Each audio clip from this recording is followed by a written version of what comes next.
My name is Adam. I'm a software engineer. I work remote most days, write clean code, drink too much coffee, and avoid people more than I probably should. It's not that I hate to social, but it's just easier when things are quiet. I hate milk, always have. The smell alone is enough to make my stomach turn. But if you give me a cupcake, I'll eat it in one bite. People say I'm calm, approachable, someone they feel they can talk to. I don't really get that. I've never tried to be anything special. But this story, this isn't about how people see me. It's about what happened the last time someone I cared about started to change. Subtly, slowly, almost like he was becoming someone else. It started 3 months ago.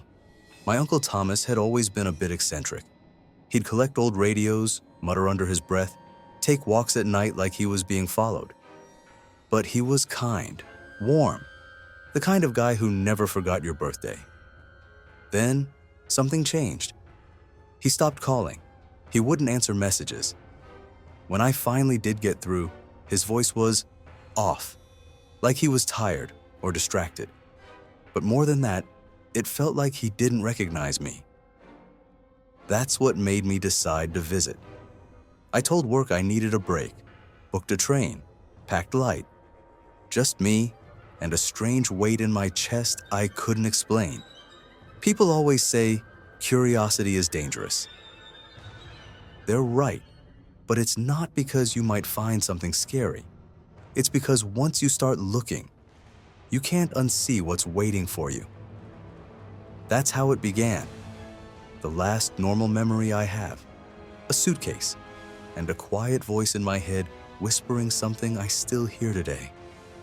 Once you understand it, it understands you too. My Uncle Thomas lived in a quiet neighborhood. Old trees, cracked sidewalks, houses that all looked the same. When I arrived, the sky was gray. The air smelled like rain that hadn't fallen yet. Thomas opened the door before I could even knock. He smiled, but something about it didn't sit right. He didn't hug me. He always hugged me. Instead, he just stepped aside and said, "You can take the guest room. I cleaned it this morning." His voice was too calm, too even, like a pre-recorded message. The house looked the same, but felt wrong. The walls seemed closer, the air heavier, and everything smelled faintly like sour milk. I told myself I was being paranoid. We had dinner. He made spaghetti, but he forgot the sauce. Thomas loved sauce, always said pasta was naked without it. He ate quietly, no jokes, no questions about my job, my life. He didn't even ask why I came, just chewed and watched me. That night, I couldn't sleep. Somewhere around 1 a.m., I heard footsteps on the stairs, slow, dragging. But when I peeked through the gap in the door, nothing. The hallway was empty, except the nightlight was off. I was sure I had turned it on. And the old floorboards? They creaked again, once, behind my door, like someone was standing just outside. The next morning, Thomas acted like nothing happened. He smiled again, that same too wide smile. Then he said, "Did you sleep well? I made you something." He handed me a mug of warm milk. Milk. I hate milk. He knows that. But he just kept smiling, as if daring me to say something. I laughed it off, said I wasn't hungry. He didn't respond, just kept standing there, holding the mug, watching me. Over the next 2 days, things got worse. Lights turned off by themselves. Voices whispered at the edge of my hearing. I'd find things in different places, keys, notes, an old photo of me I swear I never brought here. And Thomas? He started asking questions, but not normal ones. Things like, "Do you ever feel like someone else is inside you?" Do you ever forget what your favorite food is? If you had to replace someone, would you notice if you already had? I began to wonder, was he messing with me? Was this some twisted joke? But no, his eyes were dead serious and empty. There was a moment, just a moment, where I thought I saw someone else behind those eyes. Like the man I called Uncle was still in there, somewhere, trapped. I should have left, but I didn't. Instead, I started watching him, tracking the little things, and it hit me. The things happening around me weren't random. They were centered on him. Every whisper, every flickering light, every cold spot in the house. They happened when he was nearby, or staring, or smiling. That's when I realized I wasn't visiting him. I was being drawn to him. At some point, I stopped calling him Uncle Thomas in my head. Not because I decided to, it just happened. He looked like Thomas. He spoke like Thomas. But something in me knew he wasn't. I started writing things down. Small changes, discrepancies. The way he held his fork upside down when he ate eggs. The way he locked the bathroom door from the outside.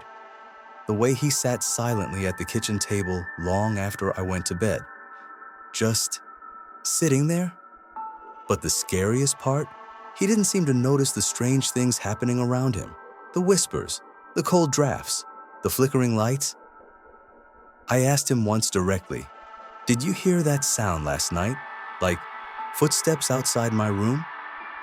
He tilted his head, then said, No, of course not.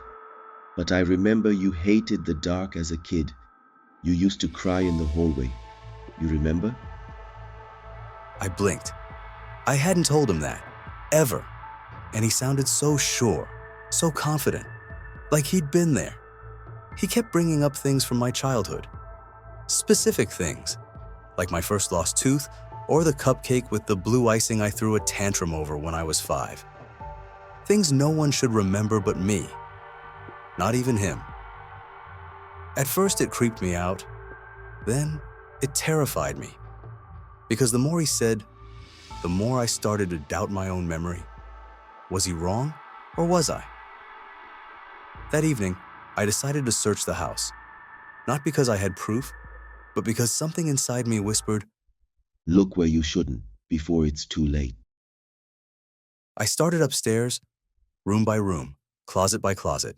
Nothing, until the attic. The ladder creaked. Dust fell on my head. I hadn't been up here since I was a kid. Boxes, broken furniture, silence.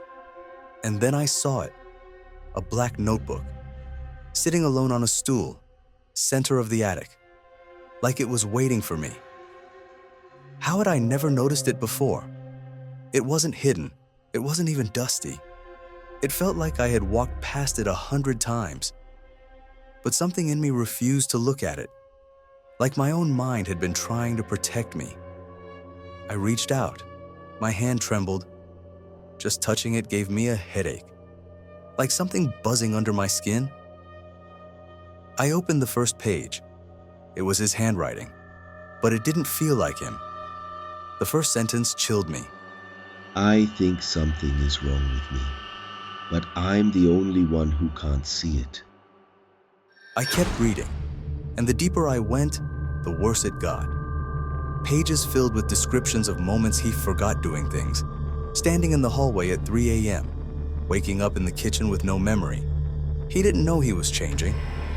He wrote about dreams of drowning in white, of voices telling him he's almost ready. He wrote about me, about my birthday, my habits, my favorite dessert, my childhood nightmares. He said he kept remembering me too clearly, too vividly. He said he didn't know why, only that It meant the end was near. that's when I knew. The man downstairs wasn't Thomas anymore.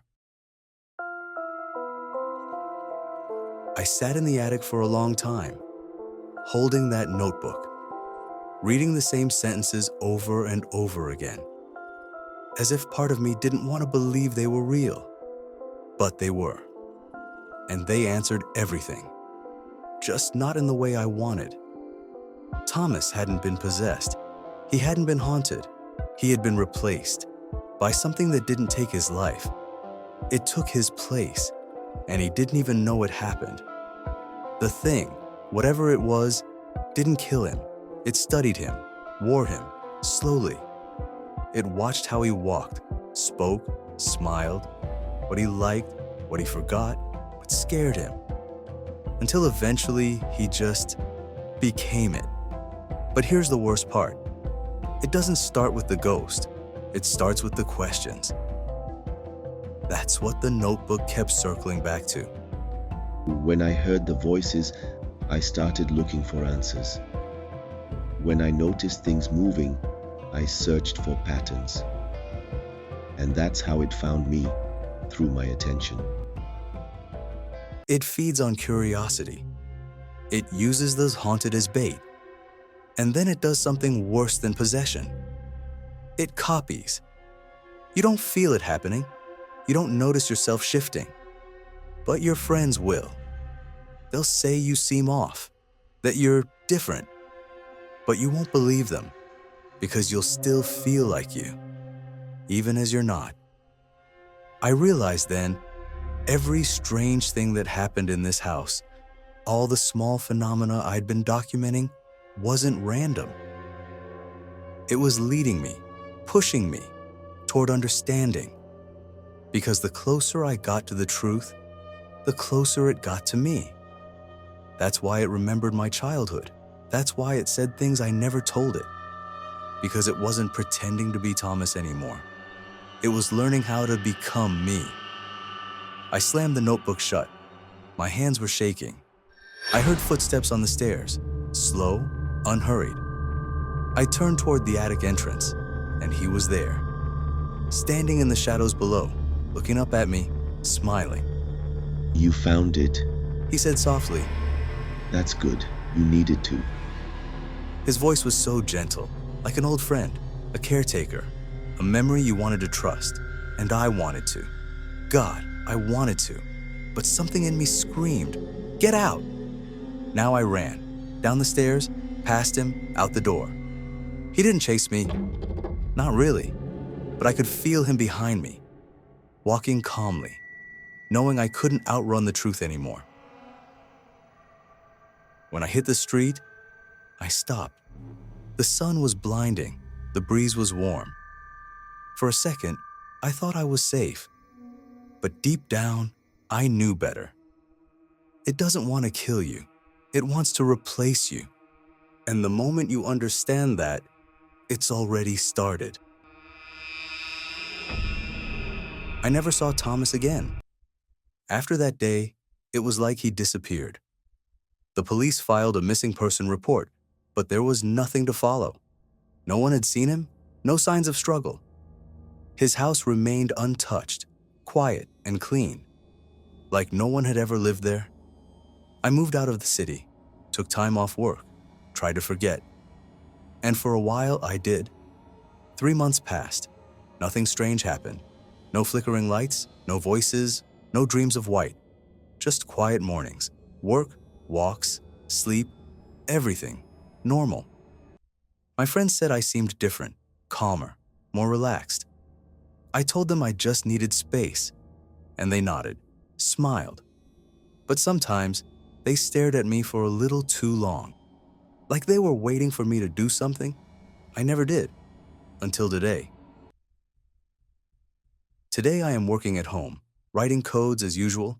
I wanted some fresh air, so I was working on my laptop in the backyard. The day was sunny and hot. I decided to go back inside and get myself some snacks from the fridge. Adam went inside the house. He came back with the things in his hands. He ate the cupcakes and took a sip from the cup in his hand. He felt satisfied and refreshed. He went back to working on his codes, and he puts down his cup. It was a cup of milk. Adam, he was drinking milk.